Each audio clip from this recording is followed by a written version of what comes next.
Hi everyone, and welcome back to the channel. In today's tutorial, you'll learn how to disable mobile data specifically for the Snapchat app on your Android phone. This is a great way to reduce data usage and control background activity when you're not on Wi-Fi. Let's walk through the steps together. Unlock your Android phone and locate the Snapchat app icon on your home screen. Press and hold the Snapchat icon until a small menu appears. Tap on App Info from the menu options that appear.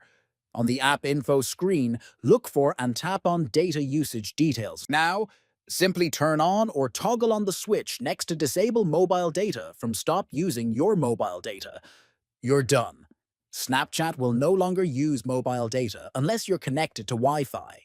That's it for today's video. I hope you found this guide helpful. If you did, don't forget to like, comment, and subscribe for more tutorials on app settings and Android tips.